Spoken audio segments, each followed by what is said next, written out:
Hello friends, in previous classes we are discussing about the nutrient management.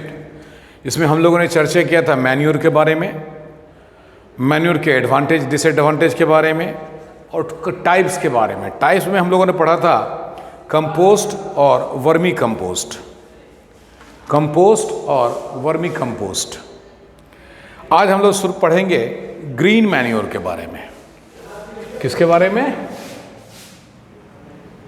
Green manure.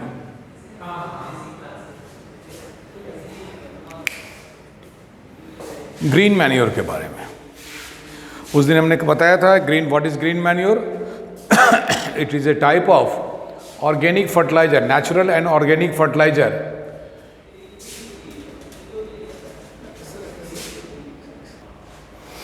Green manure के बारे में हमने कहा था कि दे आर कुछ leguminous and non leguminous plant ये होते हैं। इनको पहले उगाया जाता है।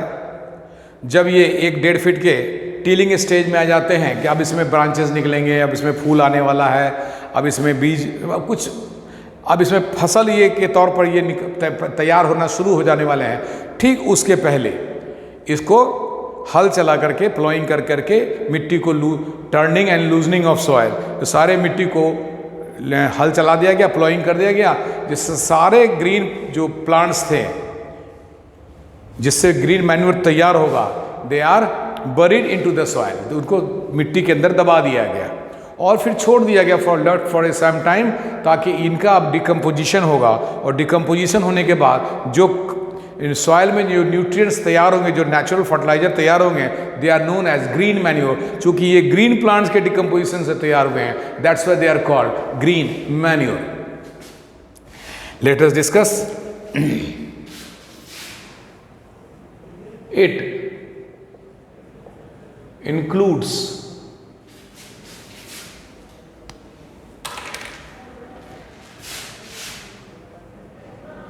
fast growing leguminous plant,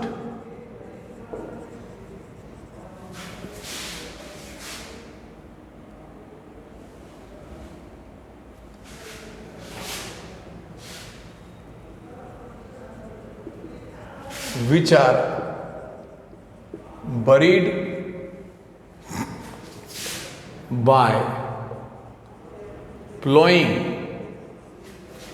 which are buried by plowing and mixing it into the soil,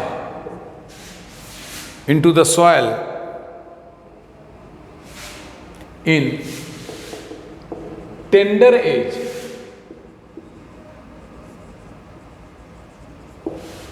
ठीक, फास्ट ग्रोइंग लेगुमिनस प्लांट को जब वो टेंडर एज में रहते हैं उस वक्त प्लॉइंग कर करके मिट्टी के साथ मिला करके दबा दिया गया और छोड़ दिया गया for decomposition.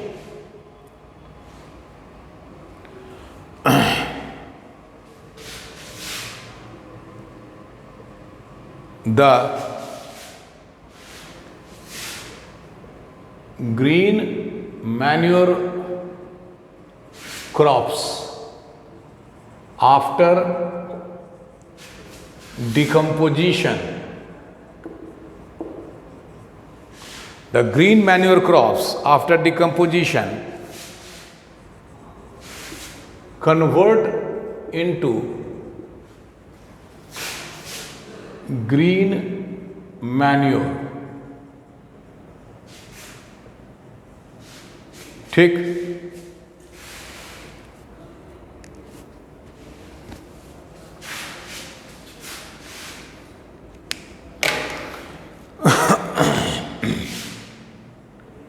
it supplied organic matters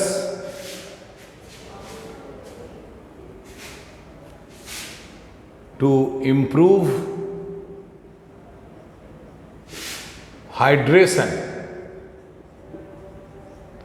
Hydration means water holding capacity in soil. Hydration aeration and soil texture. Soil texture,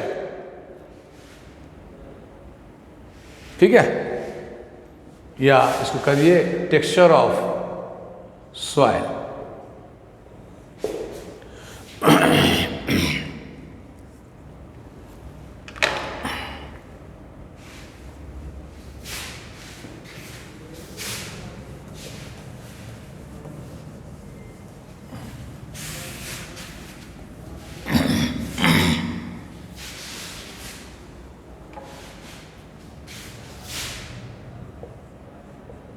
It supplies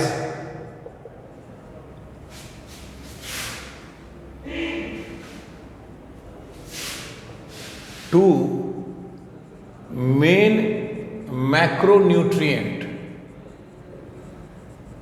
like nitrogen and phosphorus. Nitrogen and phosphorus. It also protect the soil from erosion and leaching.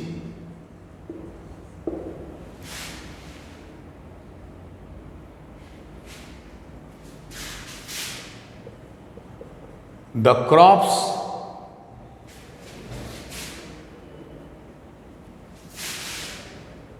which require high input nutrient, high input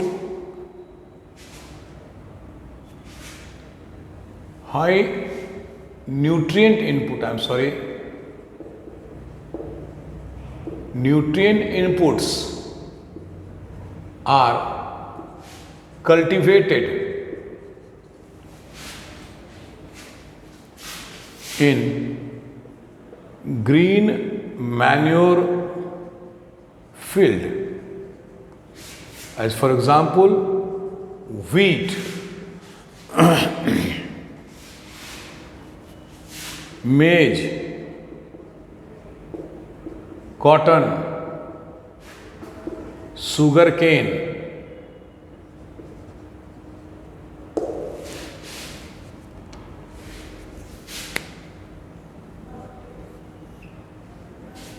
It protects from soil erosion and leaching, provides two main macronutrients, nitrogen and phosphorus. It supplied organic matters to improve hydration, aeration and texture of soil. These are some.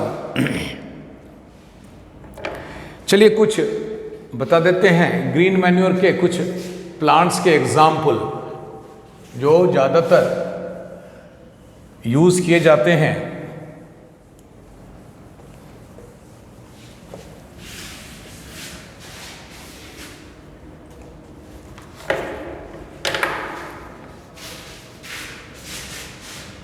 List of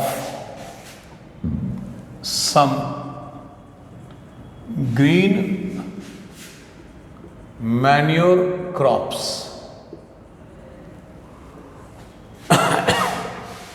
पहला है Sesbania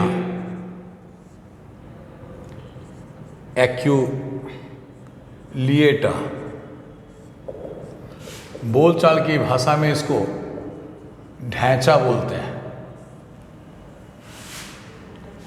दूसरा क्रोटा लेरिया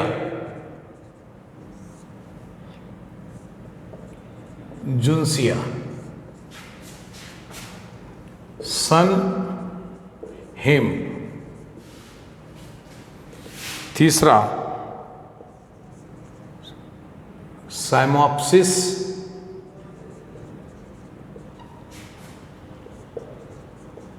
tetra गोनोलोबा.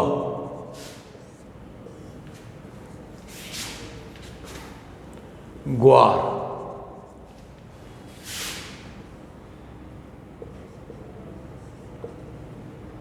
विग्ना sinensis,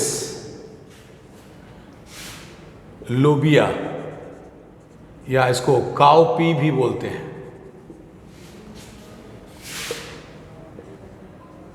lens कुलिनेरिस,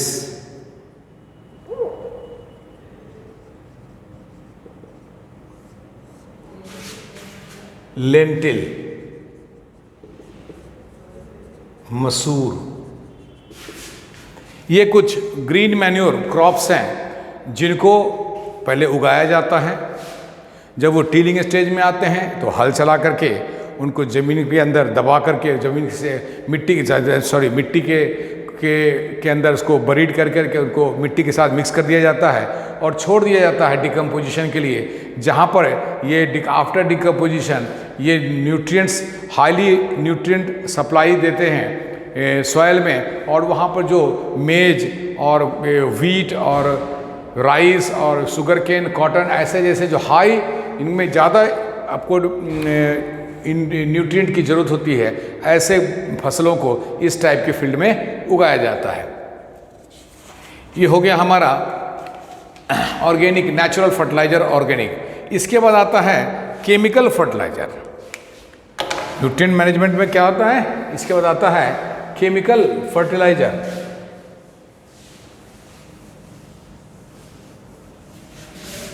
जो फैक्ट्रियों में तैयार होता है artificially, जो न्यूट्रिएंट स्पेसिफिक होते हैं, जिनको ले जाना आसान है, हैंडल करना आसान है, जो वाटर सोल्यूबल होते हैं, इन सब के कारण ये ज़्यादा प्रचलित हैं। केमिकल फर्टिलाइज़र, एक ट्रैक्टर बड़ा जो ऑर्गेनिक फर्टिलाइज़र होता है उसके मुकाबले में एक बोरा साइकिल पर भी लाद करके ले गए खेतों में और वहाँ पर उसको यूज़ कर लिया। They are easily distributed in the field, आसानी से खेतों में फैलाए जाते हैं।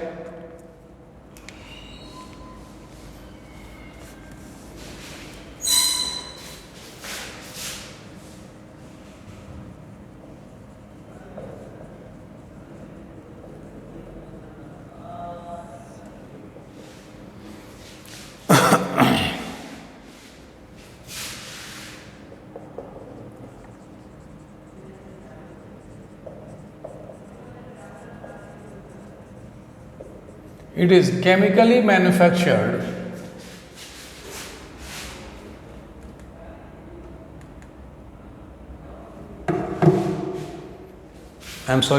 commercially manufactured chemicals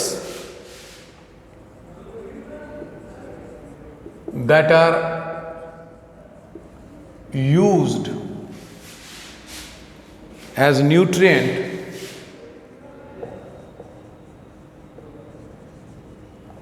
to the crop plants.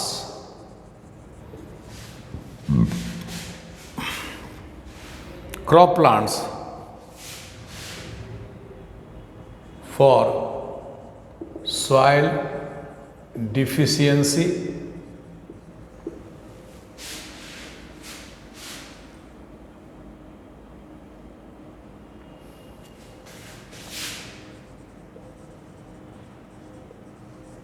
enhancing the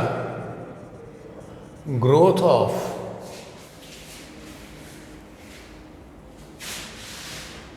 their growth and yield. They are commercially manufactured chemicals that are used as nutrients to the crop plants, या इसको लिखिए to improve soil deficiency and enhancing their growth and yield. फसलों के मिट्टी में जो nutrient की deficiency है उसको दूर करते हैं। उसके बाद एनहांसिंग देयर ग्रोथ, फसलों को का ग्रोथ बढ़ाते हैं और फसलों की उपज बढ़ा देते हैं। ये इनका मुख्य काम है।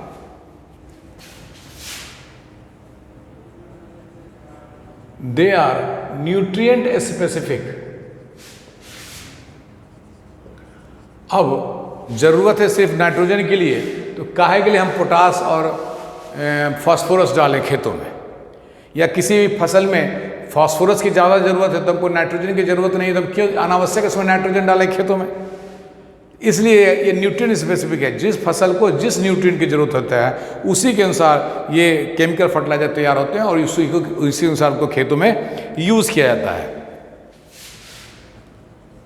And fast in action,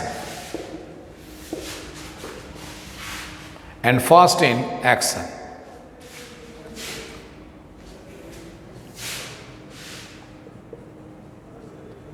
They are used in very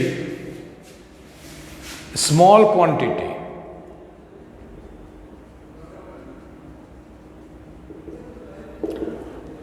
आपको बताए थे बल्क में यूज़ किया जाता है मैन्योर।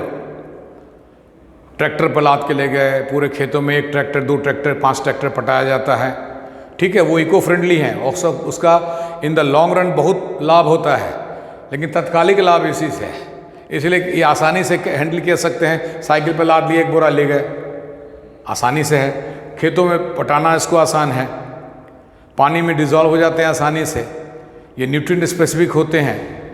इस वजह से ये ज़्यादातर जो किसान हैं इसी को प्रेफर करते हैं।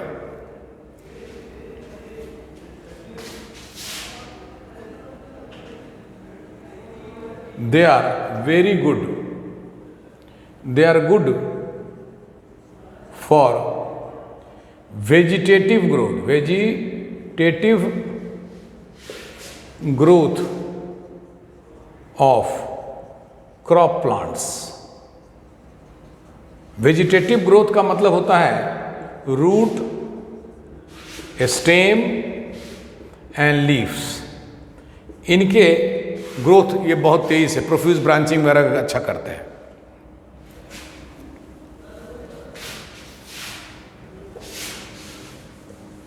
They are easily soluble in water, चूँकि ये केमिकल के बने हुए होते हैं, ये आसानी से वाटर में डिज़ोल्व कर जाते हैं और रूट उनको आसानी से एब्जॉर्ब कर लेता है। They are soluble in water and easily absorbed by roots, ठीक है। They are easily soluble in water and easily absorbed by the roots of the crop plants, ठीक है।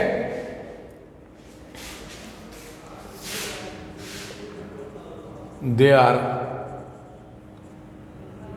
easy to handle, store and transport,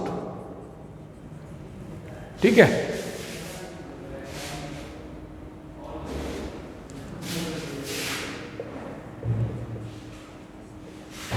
They are readily available throughout the year।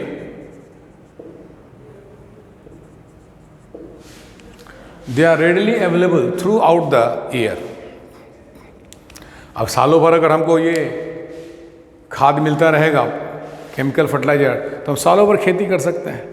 अब manure में क्या होता है, उसको तैयार करने में 6 महीना लग जाता है। ये गड्ढे में खोद करके सारा ऑर्गेनिक वेस्ट जो है एनिमल एक्सक्रीटा वगैरह पत्तियों वगैरह सबको डाल करके छोड़ दिया जाता है, तब सड़क करके डिकम्पोजिशन होने के बाद बनता है। It will take some time, वो सालों भर अवेलेबल नहीं हो सकता, इसलिए इसको ज़्यादा लोग यूज़ करते हैं।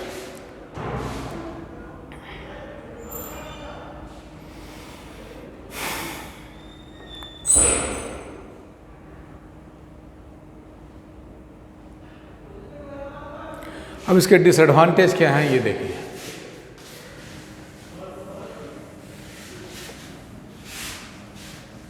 इसके डिसएडवांटेज क्या क्या है ये देखिए। फायदा तो है, हर चीज़ का राइट इफेक्ट और साइड इफेक्ट दोनों होता है, तो इसका साइड इफेक्ट क्या क्या है।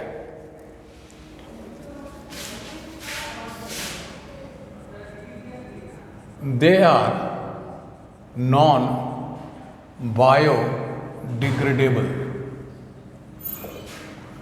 They are non biodegradable.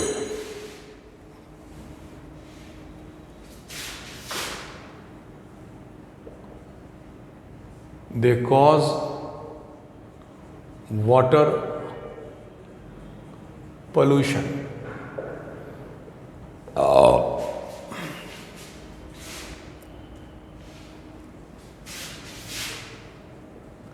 Eutrophication.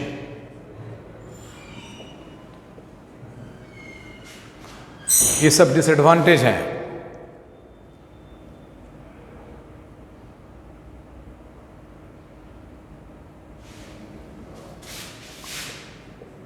They give short-term benefits only.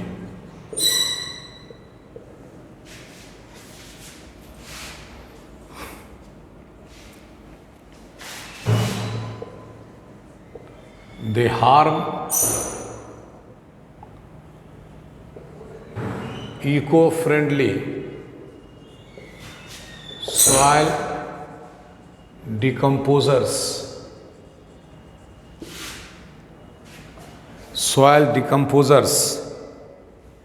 and earthworm.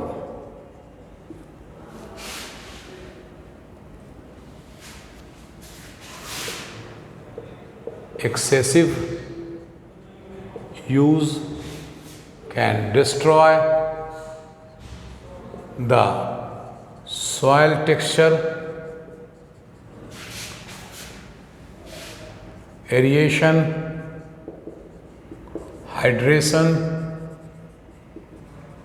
and it produces salinity.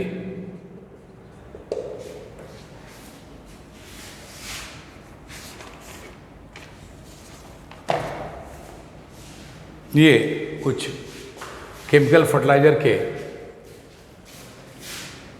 Disadvantage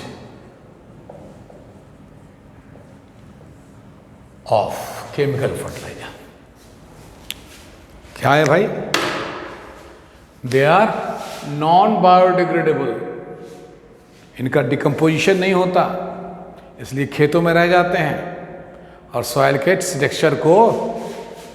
texture को, एरिएशन को, हाइड्रेशन को खराब कर करके सॉइल में सैलिनिटी बढ़ा देते हैं। इसके कारण फसल को इन द लॉन्ग रन, ये लॉन्ग टर्म में ये नुकसान करते हैं। शॉर्ट टर्म बेनिफिट देते हैं, लॉन्ग टर्म में नुकसान करते हैं। They cause water pollution. अब खेतों में पड़ा हुआ है, वर्षा हुई, वर्षा के साथ ये बह गए, अगल बगल में जो वाटर रिजर्वायर हैं वहाँ जाकर के ये केमिकल मिल गए, और केमिकल मिल जाने से ये वाटर पोल्यूशन करते हैं और उसके कारण यूट्रोफिकेशन हो जाता है। पूरे वाटर इकोसिस्टम चौपट। ये इको फ्रेंडली सॉइल डिकम्पोजर को मार देते हैं और अर्थवर्म को लिए भी नुकसानदेह हैं।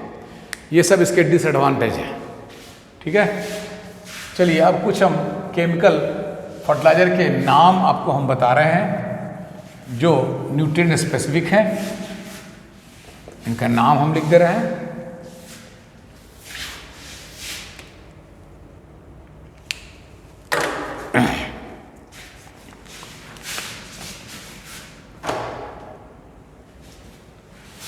पहला है types of chemical fertiliser on the basis of nutrients. ठीक है, तो पहला है नाइट्रोजनस फर्टिलाइजर। नाइट्रोजनस फर्टिलाइजर नाम से ही है क्या, ये सिर्फ it provides nitrogen only. It provides nitrogen as main nutrient. ठीक है, ये क्या प्रोवाइड करते हैं? Nitrogen as main nutrient. ठीक है, अब एग्जाम्पल में urea ammonium sulphate,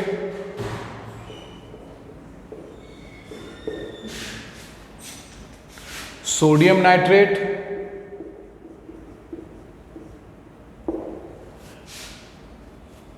ammonium nitrate,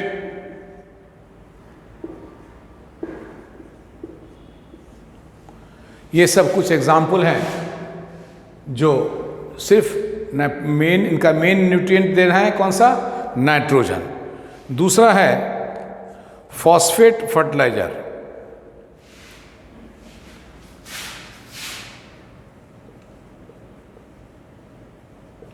phosphate fertiliser क्या पढ़ रहे हैं, मेन न्यूट्रिएंट क्या हुए इसमें, फॉस्फोरस। मेन न्यूट्रिएंट क्या है इनका, phosphorus. Example single super phosphate,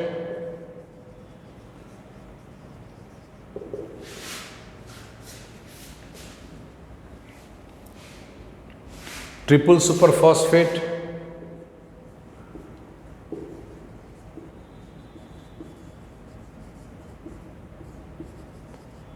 ये सब कुछ एग्जाम्पल हैं फॉस्फेट फर्टिलाइजर के।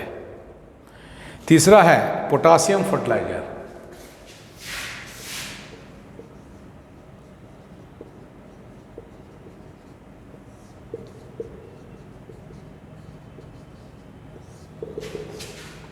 तीसरा है पोटासियम फर्टिलाइजर, नाम से इसका मेन क्या है न्यूट्रिएंट, वो है पोटासियम। ये ज़्यादातर नाइट्रोजनस फर्टिलाइजर, ये यूरिया ज़्यादा नाइट्रोजन देता है as a main nutrient. Phosphate ज़्यादा फॉस्फोरस देगा, इसका मेन न्यूट्रिएंट फॉस्फोरस है। उसी ढंग से पोटासियम फर्टिलाइजर ज़्यादा पोटासियम देता है। ठीक है, एग्जाम्पल KCl म्यूरेट, इसको म्यूरेट बोलते हैं। पोटासियम क्लोराइड क्या है, पोटासियम क्लोराइड। फिर K2SO4 एंड KNO3, ये कुछ ऐसे केमिकल फर्टिलाइजर हैं जो न्यूट्रिएंट स्पेसिफिक हैं। एक नाइट्रोजन प्रोवाइड करता है, एक फॉस्फोरस देता है, एक पोटेशियम देता है। इसके बाद आता है कुछ कॉम्प्लेक्स वाले आते हैं, इसमें मिली जुली सरकार है। इट कंटेन्स टू और मोर, इट प्रोवाइड्स टू और मोर न्यूट्रिएंट साइमल्टेनियसली। अब आता है complex.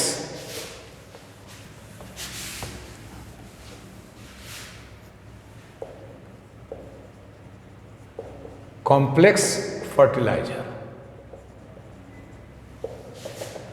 it provides two or more nutrients simultaneously.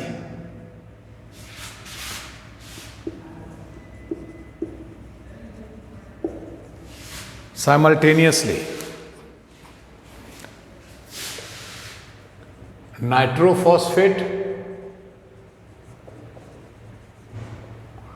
Example,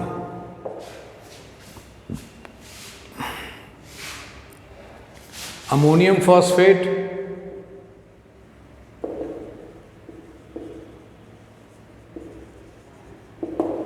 ये सब कुछ एग्जाम्पल हैं कॉम्प्लेक्स फर्टिलाइजर के।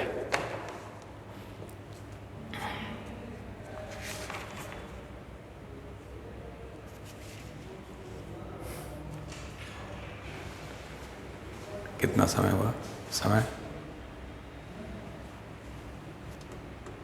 आधा, 30 मिनट्स। एक मिनट रुकिए ना। Crop production technique, crop production management. Crop production management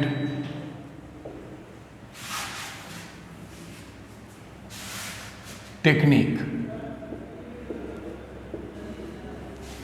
क्या भाई? मिक्स फार्मिंग, इंटरक्रॉपिंग,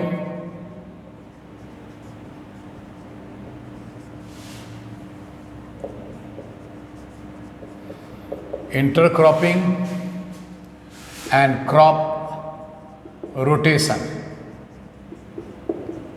ये तीन टेक्निक क्रॉप प्रोडक्शन को बढ़ाने के लिए यूज किया जाता है। तो for the maximum utilisation of that field, इससे मैक्सिमम आपको आउटपुट मिले। Mix farming, 2 or more crops are harvesting simultaneously in the same field in the same season, but not in a different pattern, zigzag like. ठीक? But intercropping, it is an improved version of mixed cropping. In this process, 2 or more crops are grown, harvesting simultaneously in the same field, but in the same season, but in a different pattern. ठीक है? And crop rotation, crop में alternate करके एक बार non leguminous plant, फिर leguminous plant, फिर non leguminous plant, फिर leguminous plant, ऐसे crop rotation करके हम क्रॉप सॉइल के जो ये न्यूट्रिएंट्स हैं उसको बैलेंस करते रहते हैं। ये हम लोग पढ़ना है। इसके एडवांटेज क्या क्या हैं? What are the advantage of crop? क्या फायदा है इसका? Advantage, increase crop yield, increase crop yield, maximum benefit,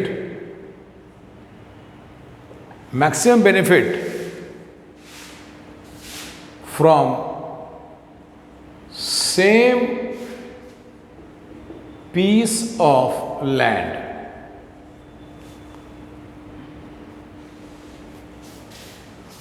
Third, reduce the risk of crop failure.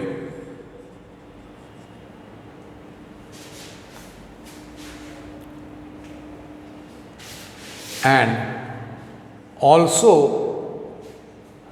reduce the risk of disease and infection. ये बेनिफिट हैं किसके? इस 1, 2, 3 के बेनिफिट है ये 4।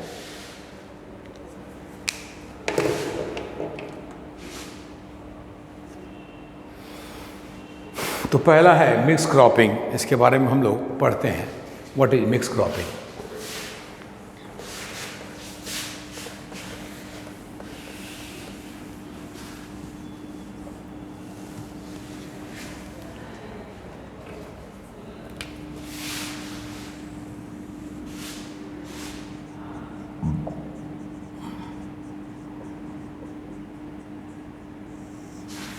मिक्स क्रॉपिंग क्या करने ने बताया?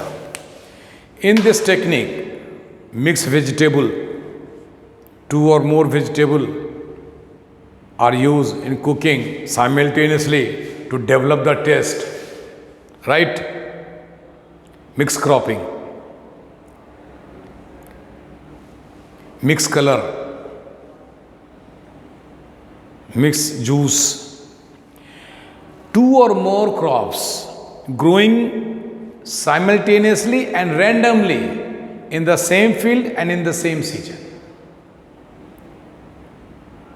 जैसे गेहूं आप देखे होंगे, कभी खेतों में जाएंगे गेहूं के सीजन में, गेहूं के सीजन में ही चना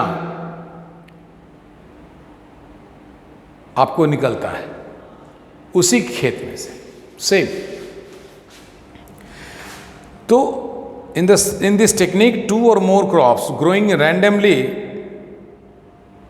and simultaneously in the same piece of land field in the same season. Randomly मतलब नॉट इन डिफिनिट पैटर्न। दो या तीन फसल को बीज लिया और ऐसे करके डिस्पर्स कर दिया, मैनुअली ब्रॉडकास्टिंग। ठीक है। This technique reduce the risk of crop failure. मान लीजिए हमने 3 फसल लिया,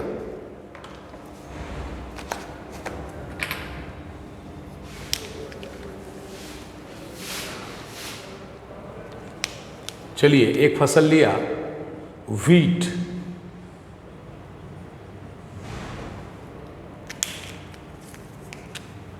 दूसरा फसल ग्राम चना, और तीसरा फसल मस्टर्ड। ठीक है।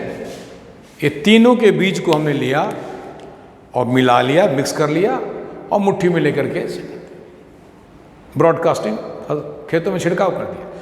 इसका डिसएडवांटेज क्या होता है कि अब कहीं इतना सा गिरा, कुछ ज़्यादा अंदर चला गया, कुछ ऊपर में रह गया, इक्वली डिस्ट्रीब्यूट नहीं हो पाता है। अब जैसे मान लीजिए यहाँ पर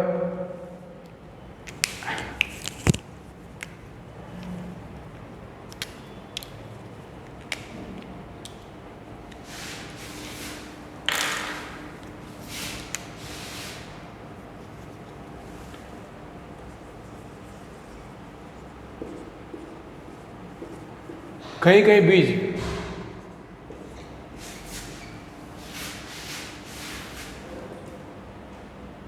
परेशानी हो जाती है इसमें।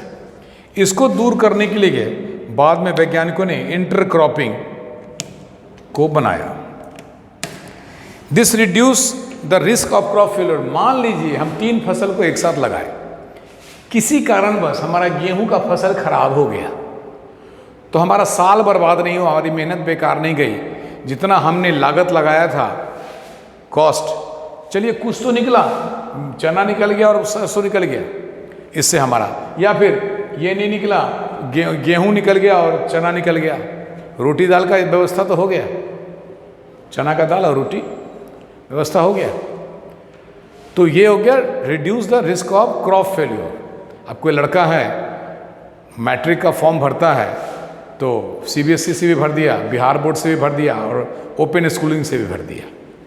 मान लीजिए किसी में कम मार्क्स आया, किसी में अच्छा मार्क्स आ गया, किसी में और अच्छा मार्क्स आ गया, बिहार बोर्ड से आया उसको 85%, सीबीएसई में आ गया ना, या सीबीएसई में आया 85%, बिहार बोर्ड में आ गया 95%, एनआईओएस में आ गया 97%,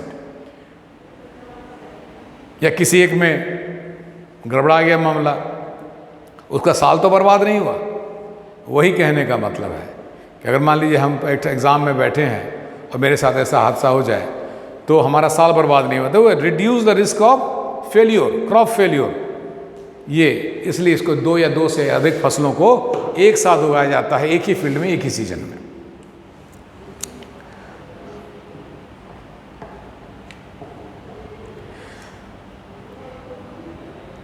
This, the product and waste material of one crop can help stimulate the growth of another crop. इसके कारण क्या होता है, एक फसल का जो वेस्ट मटेरियल है दूसरे फसल के लिए फर्टिलाइज़र का काम कर जाता है। इससे फसल की सॉइल की फर्टिलिटी इम्प्रूव कर जाती है। और एक साथ हमको 3 फसल मिल गया तो हमको क्या हुआ, हमारा इकोनॉमिक कंडीशन सुधर गया। Mixed cropping also ensure good return to the farmers and provides 2 or more crops products like cereal, pulses, vegetable fodder simultaneously.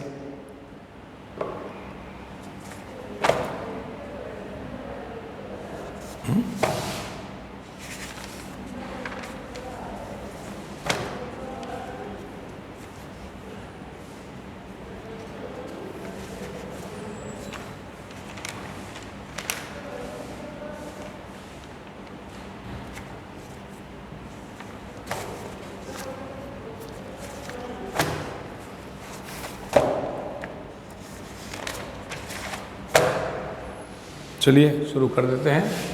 Mix cropping के बारे में थोड़ा सा एक नोट्स तैयार कर देते हैं क्या है भाई?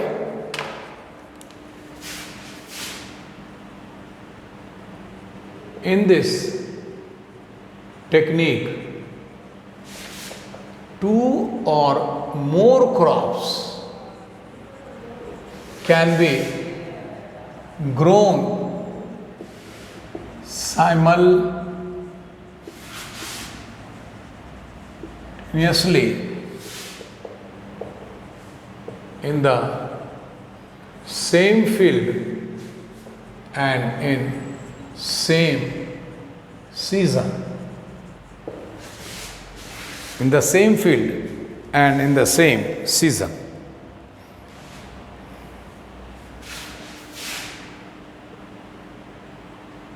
This technique also reduce the risk of crop failure.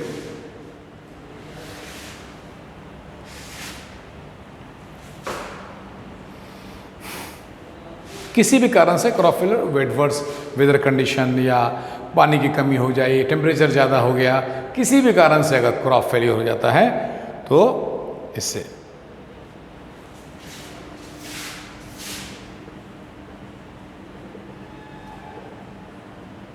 improves the fertility of soil. कैसे? अब व्हीट भी है और ग्राम भी है। चना, चना क्या है? लेगुमिनस प्लांट है, दलहन वाला, पता चना का दाल बनता है ना, तो दलहन वाले जितने भी लेगुमिनस प्लांट हैं उनके रूट नोड्यूल्स में राइजोबियम बैक्टीरिया पाया जाता है, जो एटमॉस्फेरिक नाइट्रोजन को एब्जॉर्ब कर करके नाइट्रेट और नाइट्राइट बनाता है और मिट्टी में उसको मिक्स कर देता है। इससे सॉइल की फर्टिलिटी इंप्रूव कर जाती है।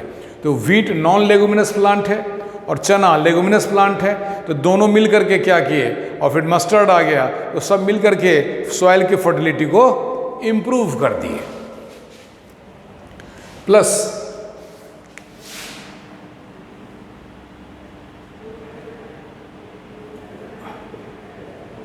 The product and waste material and wastes material, the product and waste material of one crop can help to stimulate the product and waste material of one crop can help to stimulate the growth of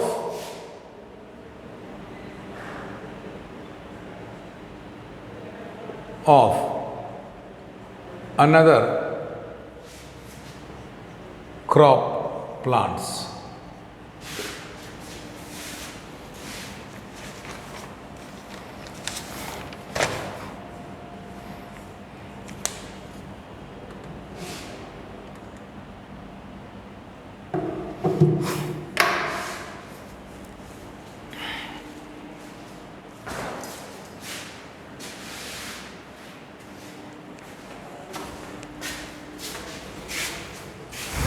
लेकिन इसके कुछ disadvantage हैं, क्योंकि सब तीनों फसल के maturity time अलग अलग हैं, इरिगेशन टाइम अलग अलग हैं, हार्वेस्टिंग टाइम अलग अलग हैं, सबके ये न्यूट्रिएंट्स अलग अलग हैं। अब मान लीजिए गेहूं को अभी इसे लेगुमिनस प्लांट यानी चना को नाइट्रोजन चाहिए, लेकिन गेहूं को नहीं चाहिए, तो अगर हम नाइट्रोजन डाल देंगे खेतों में तो गेहूं को नुकसान हो सकता है। अभी गेहूं को सिंचाई की जरूरत, इरिगेशन की ज़रूरत है, लेकिन चना और मस्टर्ड को नहीं ज़रूरत है, लेकिन हम पानी डालेंगे तो तीनों को डाल देंगे। ये सब कुछ डिसएडवांटेज है। तो that is crops do not compete with each other for light, nutrients and water. फसल ऐसा चुनना है कि तीनों में आपस में कंपटीशन नहीं हो, लाइट के लिए, वाटर के लिए और न्यूट्रिएंट के लिए। डिफरेंट रूट पैटर्न वाला ही क्रॉप चुनना हो, कोई 2 फीट पर है तो कोई 3 फीट पर है, कोई 4 फीट पर है, ऐसा मतलब कहने का अलग अलग रूट का पैटर्न होना चाहिए।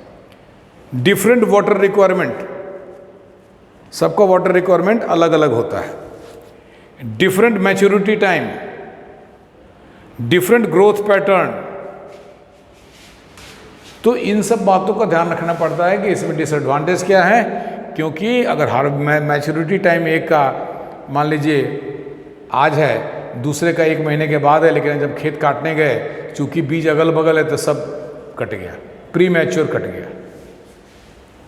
ये सब कुछ इसके डिसएडवांटेज हैं। इन नेक्स्ट क्लास हम इसके आगे भी पढ़ेंगे इंटरक्रॉपिंग के बारे में और क्रॉप रोटेशन के बारे में। Till then have a nice day.